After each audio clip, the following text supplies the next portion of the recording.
Everybody.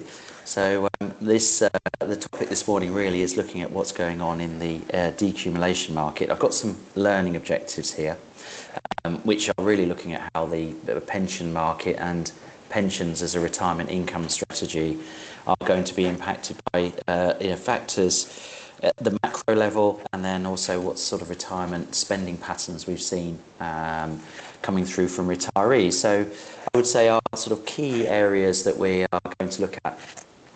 What are the retirement income trends? Clearly, we're being confronted by a change to taxation, notably IHT on pensions, that will drive different client behaviours and different advice routes. When we're talking about retirement income, it's obviously difficult to do that without necessarily looking at what's going on with annuity rates. Now, I'm not necessarily going to suggest that that's the solution, but actually what's driving the change in annuity rates, notably what's happening in the gilt market, might be something that we can use in a different way. But obviously, it's mindful of what's happened to annuity rates. We need to consider those. And then lastly, want to have a look at what sort of innovation in the market we may need if we think that retirement income trends and what's been going on is likely to change. So, what are the key topics? So, you'll be pleased that I'm not going to talk about the FCA's report into retirement income, but obviously everything that we do has to take into account that report and what the FCA were asking of advisors to consider. I think the big one as we go forward is right in the middle of that chart, which is sequencing risk. So we're all familiar with sequencing risk and the challenges that it poses, but by and large, most of the strategies that we've looked at mitigate sequencing risk because you're taking either a natural income or a sustainable yield from the portfolios that can mitigate the impact of sequencing risk. If we're going to move into a market where people are likely to be drawing more money from their pension funds, then actually sequencing risk probably becomes much more of a concern, because those strategies may not necessarily stand up to taking lots of income from them. So, what's going on at a macro level with the UK population? So, we're all familiar with the principle that the UK has an ageing society. This is not unusual to the UK. This is something that's going on across the G7 and developed economies, where in the UK, of course, when we talk about the fact that we've got an ageing population, what this chart from the ONS is suggesting is what the population mix was in 1974, what the population is right now, and then what the mix is likely to be in 50 years' time. As you can very clearly see, the number of children as a percentage of our society is falling significantly, going from 25% of under 15s in the population down to 15% by 2074. And then at the other age, because of increases in longevity, we see some really significant percentage increases in the number of 85s in society, but more importantly, the over 55s and above. I saw a stat the other day that said that the UK workforce has now got to a point where 51% of the UK workforce is over 50. And that has some interesting implications for government policy, not least of which the fact that I'll come into a moment is in where do we get the revenue for UK PLC in order to meet the needs of an ageing society. You'll note that this work looks at the UK population as being 100%. Obviously, the UK population over this period is going to grow. Interestingly, between now and 2032, which is the sort of longest date I've seen the projections go out to, so between now and 2032, they're expecting 7 million births, 7 million deaths, but the population will increase by 5 million. So we get to that sort of 70 million people by the end of 2032. Now that's made up of 9 million arrivals and 4 million people who they expect to leave the UK. And just to put that into context, the population of Birmingham is around about 4 million. So we're talking about the population of the UK growing by a number greater than the population that currently lives in Birmingham. So that's some pretty substantial impact in terms of people arriving in the UK. Now those people, and the reason that you see this ageing demographic is they're not children that are coming into the UK. So the birth rate in the UK now is around about 1.4. It needs to be 2.1 to have a stable society in terms of population. But as has been long trailed by government policies, the immigration into the UK is typically obviously of working age people. That's your route into the UK. And that leads to, obviously, in 50 years' time, those people will be in retirement. So you have a large proportion of people in retirement, and you haven't got the smooth trends going through. Now that is where the UK population is right now. What that then leads to is the big question on the Chancellor's lips, it's very topical, is where's all the wealth and where's all the tax? So two charts here. So as you can see in the UK, the majority of household income and household wealth, not household income, household wealth in the UK is in the over 55s. Now that's not a massive surprise, because this chart and the data behind it very quickly tells you that the majority of wealth in the UK is housing and pension. And who has the housing and who has the pensions? Well, it's the over 55s. So that chart shouldn't be a surprise to anyone. The challenge for the government is the chart on the right. So what you need to look at is the little diamonds, little black diamonds, and they are showing you the net your contribution to UK PLC. So are you blue bars providing more tax revenue than the other bars, which are your costs to the state? And what you can quickly see here is actually the period where, as an average member of the UK, where you are net contributor is between kind of 30 to probably 60, if you look at that chart. Now, what I've just shown you in the previous chart was how much our population is aging, and you very quickly see that, yes, of course, children are a fiscal cost, clearly, because they're in education and they're not working, goes without saying. But actually the big costs are for those people who are in older age. And what the UK population is facing is an awful lot more of those people as a percentage of the population. So there's a big fiscal headache coming down the track, which is not surprising why the Chancellor, this particular Chancellor, is talking about how we get more revenue from people who have the wealth in the UK. So that's sort of not the cheery slide, but that's not necessarily any different across the G7 either. And then the other aspect that's impacting the government clearly is talk of what's happening with the triple lock. The triple lock has a very positive impact on what's happened to pensioner income. So what this chart is looking at is the impact of the state pension as a share of GDP, and it's not saying that the pension shouldn't go up or so on, but what it's doing is looking at, and from the OBR's point of view, that back in 2008, the total impact to the state pension as a percentage of GDP was around about 5%. And very quickly, as a result of the triple lock and the way that it's operating, they expect that the state pension will become 10% of GDP. And in kind of G7 terms, that's actually not a particularly high number. Our state pension isn't particularly generous compared to others. I mean, the state pension is sort of 12,500 a year, full state pension. I mean, in France, it's nearer sort of 25,000 euros. And of course, they have it from 62.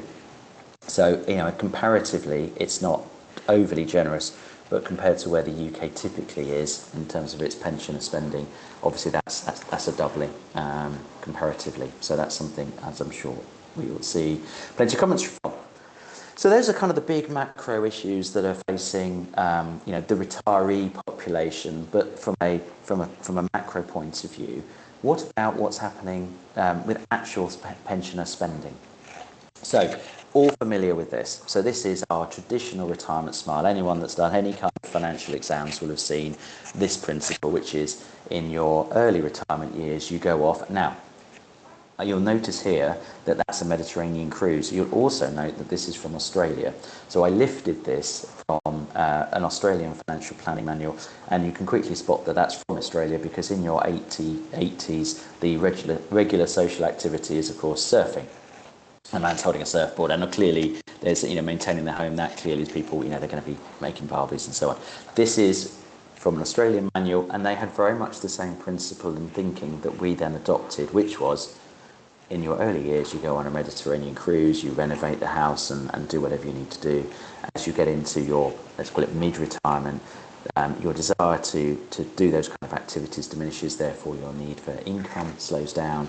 And then as you get into later retirement, later life, then obviously your welfare costs and so on start to have a significant impact on the amount that you're then spending in later retirement. Great. So the question is this true? Is this what actually happens? And for those of you that have worked with your clients through retirement, I'm hoping you're going to agree that that might not actually be the case. So what the IFS has been looking at is, well, actually, what are people spending their money on, and how does that look? So they looked at, so this is budget share, so assuming household budget of 100%, clearly that number's moved, but as 100%, what did retirees spend their money on at when they hit age 65? So the first chart on the left-hand side are people who hit 65 in the 80s through to pretty much present day. And despite the talk of cost of living crisis, of household bills increasing and so on, actually what they found was as a share of budget, actually the cost of food inside the home was a falling percentage of budget. Housing and bills were falling. Actually, more money was being spent on discretionary spend, leisure services, than the kind of cost of living crisis that we've seen. So what that tells you is that pensioner incomes have been outstripping increases in food and housing costs, and that has seen some really interesting trends with where individual items were spent. So what you'll see here, and that you'll notice looks nothing like a retirement smile. Yes, holiday costs start to taper away as a percentage of spending, but not until people are deep into their 80s. Yes, motoring costs actually is the big faller, but again, not until late 70s. But other items, leisure services, clothing and so on, are flat or broadly slightly increasing. So that's not a retirement smile. And of course, what that leads to is people requiring more income in retirement. So, it's hardly surprising when the FCA goes and grabs the data from the providers about what the regular withdrawal rates in the UK are. So this exercise that the FCA does every year, this has just been updated and the chart looks exactly like this. Although if you saw the headlines, more money has been withdrawn, but in terms of percentage, very much the same chart. So what this looks at, the FCA comes out to all the providers and asks them for those plans that are in regular withdrawal, what's the withdrawal rate as a percentage? So it takes out tax-free cash and lump sums. It's only interested in plans that have got a regular withdrawal set up on them. And you can quickly see that for all the plans that are under £250,000 in value, by far and away the most popular income payment rate is 8% or more. There is no more, it is 8% or more. So, clearly people are taking what would have been deemed, unsustainable income levels from their pension plans. And actually the cohort of £250,000 and above, so that would typically be your advised clients, well actually that's completely opposite. So we've been working in an industry where we've been typically saying to clients the sort of sustainable yield that you should be taking is between 2 and 4%. Well, actually that's playing out because that's very much the most popular income level that's being taken from pension plans. So what's going on, right? What's going on? Why have we got, people spending more and more money, seem to be taking quite high levels out from smaller pension funds? What potentially is driving it? Well, the answer is our old friend, the DB schemes. So, very interesting. Obviously, a lot of talk at the moment about, the unfunded public sector pension schemes. Different numbers flowing around. The OBR talks about the liability in them at the moment being around about 1.4 trillion. Now, obviously, that liability is going to grow, and there's been some very big numbers talked about. But here and now, that liability is around about 1.4 trillion, which is roughly equivalent to the the total tax take in the UK. So the Treasury typically collects somewhere between 1.3 and 1.4 billion pounds a year in total tax revenue. So that's the liability in context. But what you can see here very clearly is, yes, the private sector have seen a huge decrease in the number of active members in DB schemes. We all know that, right? So there are less than 1 million. In fact, there's about 630,000 members in the private sector that have a DB pension scheme, and almost by and large, those are people who were in employments that were public sector that have now moved into the private sector.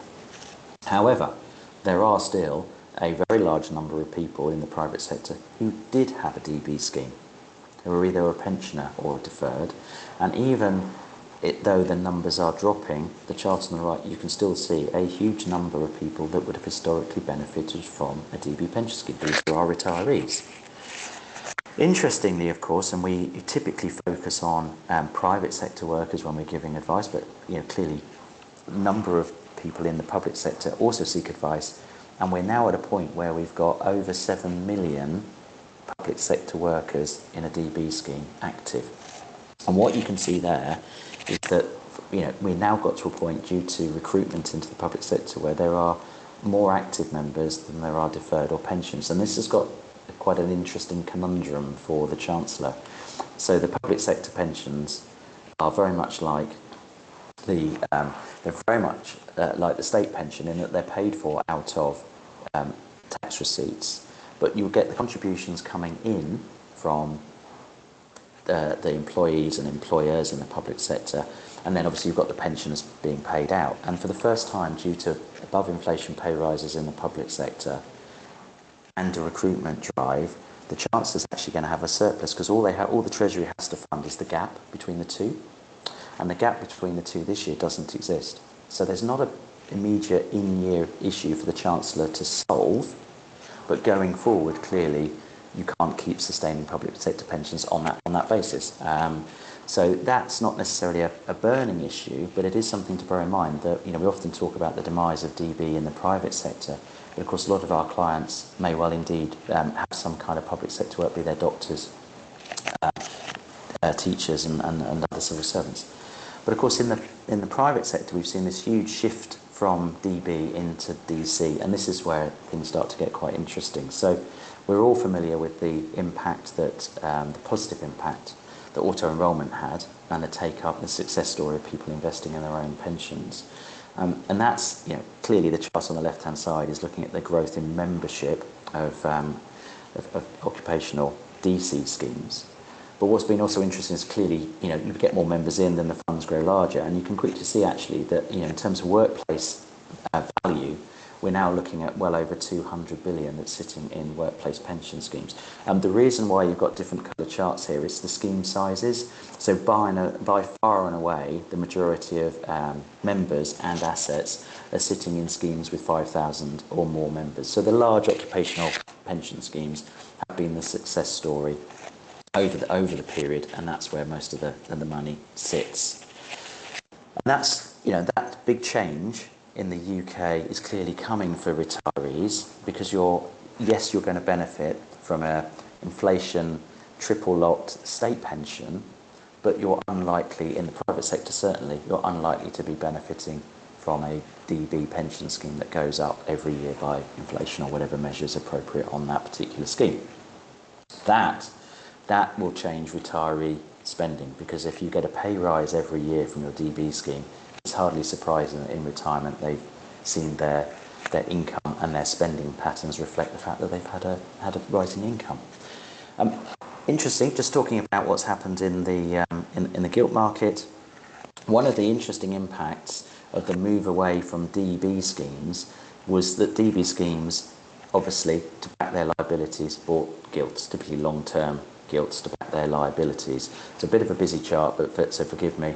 But what you've got here, the green is what you're interested in. So the green is the share of gilts but it's by sector. And what you can clearly see is as the DB schemes started to close down during the early 2000s, their need actually to buy long-dated gilts starts to fall quite significantly.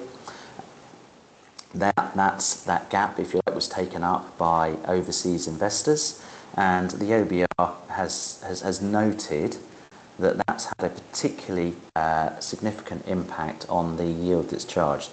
So it's not to say that the pension schemes were passive acceptors of the yield, but clearly if you're an overseas investor you're investing in gilts looking for a return. So the ABR expects that this shift away from pension schemes buying long-dated gilts has actually had an impact that the cost of our debt is around 80 basis points higher than it otherwise would be. So an unfortunate side effect of a policy that saw the closing of DB schemes. That's also had an impact in terms of duration. So we'll come on to annuities in a moment because clearly this speaks directly to it. But what you can very quickly see, and yes, the huge bar is the borrowing during COVID.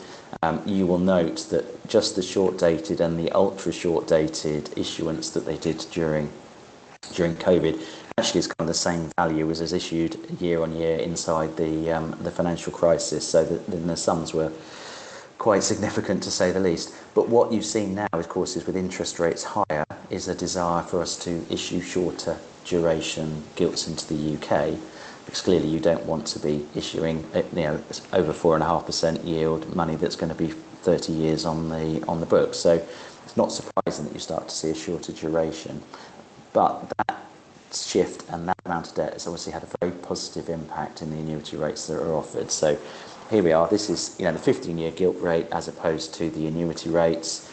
I regularly make a joke, if you've ever been inside an annuity office, why have I got lots and lots of very expensive actuaries when I could just track the 15-year gilt yield? But you can see that the annuity rates very much have reflected the movements in the 15-year gilt yield. And that's been very positive for clients. But it's not, in terms of annuities, the only story that's impacted their yields. The other thing that's happened, of course, is life expectancy. And so from a life expectancy point of view, chart on the left, significant gains. So annuity rates stopped being great value for money during the sort of mid-2000s, before pension freedoms, because you were having to outlive normal life expectancy just to get your money back, which wasn't a good bet. And the reason that you were having to do that is because the gains in life expectancy were such that the actuaries were constantly repricing in the fact that you were going to live for that much longer in retirement. Now, you can see the big falls, the green line being the United States, significant falls in life expectancy from birth. A lot of that was to do with mass as a result of COVID, which isn't a happy tale by any stretch of the imagination, but it obviously adversely impacted people who are typically over normal life expectancy. So a bit of that is maths rather than any long-term trend. But the issue, and if you like, that's the kind of lifestyle, Western society impact, is on the right-hand side, which is your healthy life expectancy. And obviously you can see in the United States that healthy life expectancy is 64. Healthy life expectancy being that you haven't been diagnosed with a major life-shortening illness. Now, obviously, recovery rates for the main illnesses, cancer, heart attack, and stroke, and so on, have been fantastic and improving enormously across the Western world. But you then need some kind of support if you've suffered from any of those illnesses. And as we've just talked about at the beginning, when you've got an ageing population, the last thing, if you like, from a fiscal point of view, you need is an ageing and ill population, because their healthcare costs are going to be higher. And that's what's been playing out across the G7. So, you can see even Japan has seen falling healthy life expectancy. And if you're interested in what's been going on with life expectancy, there's I always talk about this as a series that was shared on Netflix about blue zones. So these are areas in the UK, areas around the world that have extreme longevity. And this scientist goes in particular to Okinawa. So he meets 100-year-old people who look 60 and are still kind of running up and down the stairs and dancing and singing. But interestingly, even in Japan, which is why you see that impact of healthy life expectancy starting to fall, Okinawa is a really interesting case in point, because you've got extreme longevity in an older population, but the youth population, because they're stuck on an island, they're playing on the PlayStation, and now they're eating McDonald's and Taco Bell and so on, and they've got the highest level of youth obesity in Japan, and the longest life expectancy in the older population. And that's something that obviously, particularly the G7, but not just the G7, are starting to look at, well, actually we need a healthy population, not just one that lives a long time. So that's had an impact on annuity rates. So it's certainly worth bearing in mind as we go forward what we think that's going to look like. But for all that said about increasing yields driven by increasing gilt yields, actually the most popular route to take your retirement income is still drawdown. By far and away, still the most popular route is taking drawdown.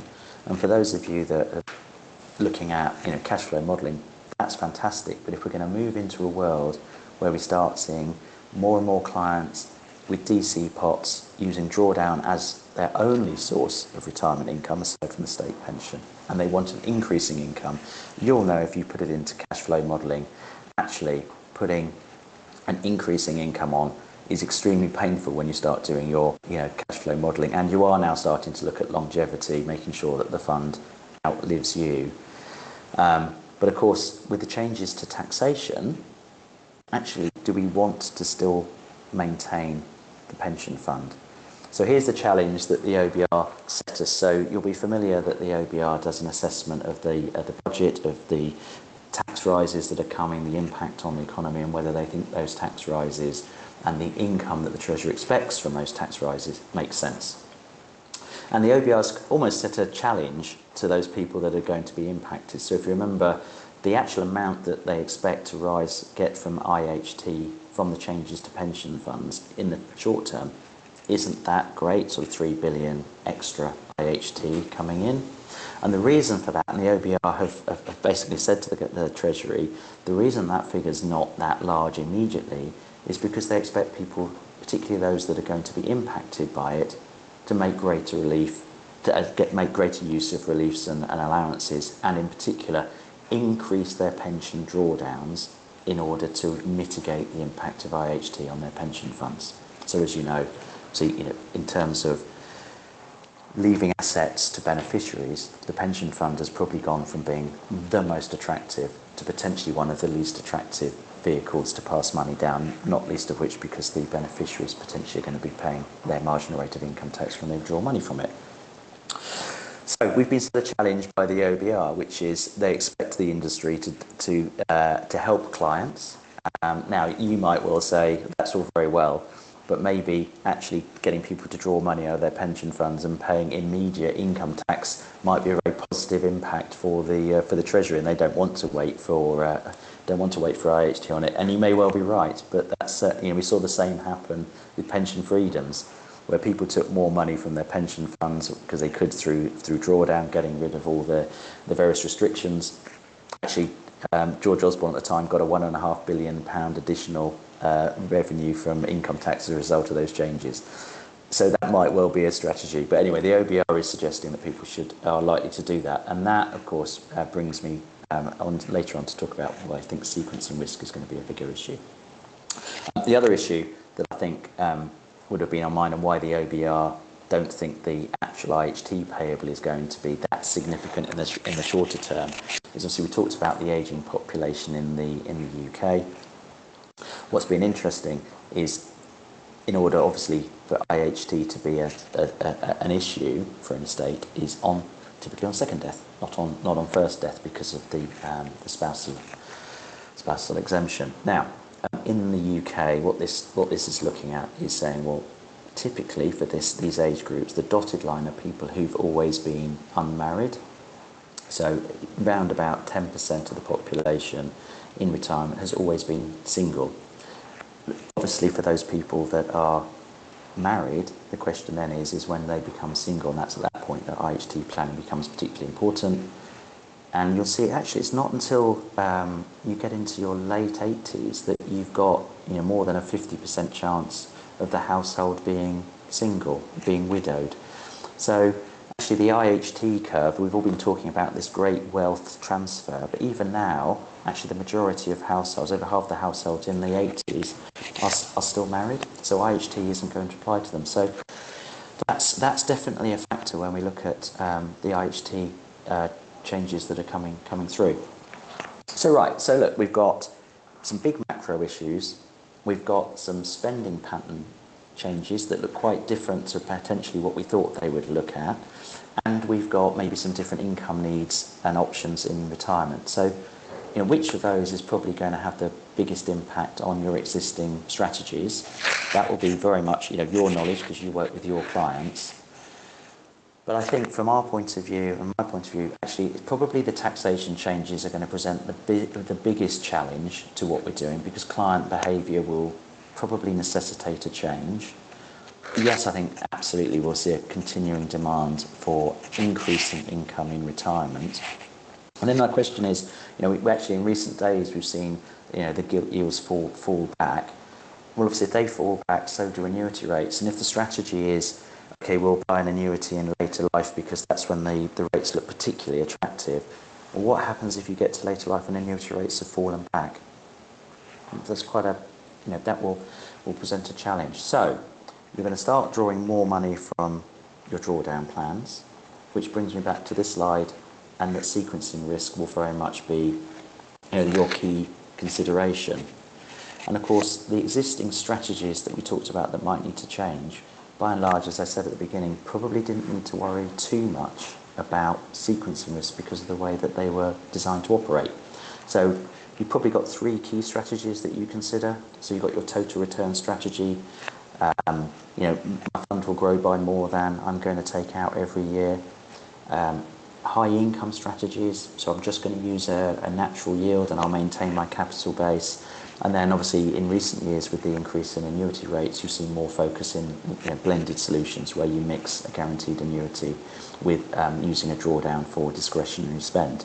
And the challenge to all of these three strategies, which work probably extremely well for those people in an early retirement, as that retirement path carries through, people start to either worry more about the fund value that's exposed to potentially IHT and their beneficiaries. You start taking more income out of these strategies. They're not designed for you to do that, which brings you into sequencing risk territory. And we've seen it this year. So this is looking at sequencing. So even when you have good years, you have bad periods in good years. So this year stock markets have been at all-time highs, but we had Liberation Day. And Liberation Day, we saw significant market falls. Now, if you were taking a regular monthly income and your income fell during that period when the markets across the globe fell, that would have been particularly painful. And it's not just 2025. That story plays out, as you can see on this chart, right back to the 70s, where you have very good years, but you have very bad periods for the markets during good years. And that, in essence, is sequencing risk. And if we're going to start to take more regular, higher levels of income, that's what's going to be probably the biggest concern to fund values, because this isn't a presentation that's going to show you the absolute impact of sequencing risk, because I think you understand that, but you understand that is something we are probably going to have to mitigate for going forward. So look, I just want to give you a quick 5 minutes on how we think we can help you and your clients. We've used a big fund value, so I acknowledge that, but somebody who's looking to take significant amounts of income at specified times during the year. You're all familiar with pot strategies. One of the things that we believe in is matching liabilities. So if we know that a client is going to be taking a particular amount of income out at a particular time, then we want to make sure that we're matching those liabilities from the portfolio, because it may not be sustainable through a natural yield. So how do we do that? So very simple. There are three basic buckets that we use. So the first bucket is cash, typically for the first 6 months or so, to meet that short-term income need when we set it up. Pot 2, I'll talk about in a little bit more detail in a moment, but that's where we will look to match the liabilities. So we call it target maturity. So we know the amount of income that's needed, and we'll therefore set a portfolio up to hit those income needs. And then pot 3, that's your growth portfolio, and that allows us to invest in line with the client's risk mandate in typically equities in order to give you that engine for growth. Because we structure it in this way, what it does allow us to be is more focused on our equity portfolios, because you're going to see you've got less strain because the pot 1 and pot 2 are doing the heavy lifting in terms of the income. And it's pot 2 that I really want to focus on. So we will structure, if you've come across discretionary portfolios that use gilt ladders, you'll be very familiar with this. So we'll structure for the first 1 to 2 years using government gilts, and you can see here for this particular client that the redemption amount of that 30,000 that they wanted every 6 months, we go and buy that, so there's a target maturity date, and so your £30,000 in 18 months' time has cost 28,300. When we've got a little bit longer, we will look at and we'll start to use things like synthetic zero structured products to match that liability. So we've got a little bit longer for that to play out in an investment horizon, so we can take a little bit more risk with it, and that enables that £30,000 to have cost by the time we get through the period maybe only 22,600. And that's where we're using the yields from some of these products rather than buying an annuity. We'll use what's happened in the gilt market in a really positive way for clients. And then just as a close, obviously we've seen interest rate falls throughout this year, and whether we get any more in the UK or not, it remains to be seen.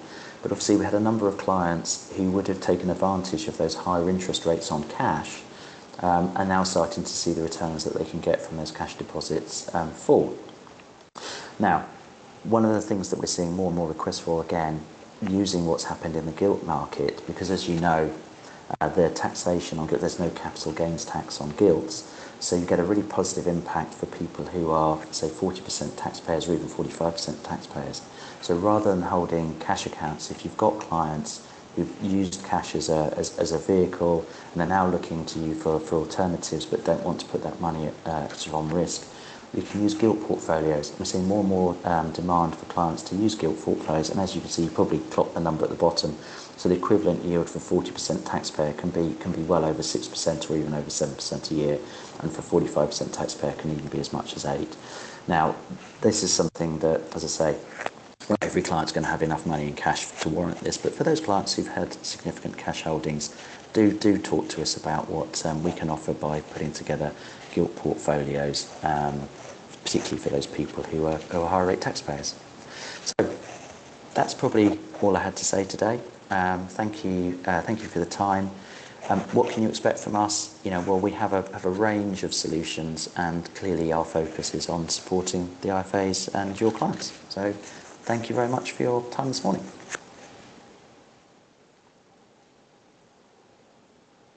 Thanks, Paul. Appreciate that. It's very interesting. We'll share this with the rest of the advisors, and please send us the slides, and that'd be great. Great, lovely. Good to see you again this morning. Thank you. Thanks a lot. Bye-bye.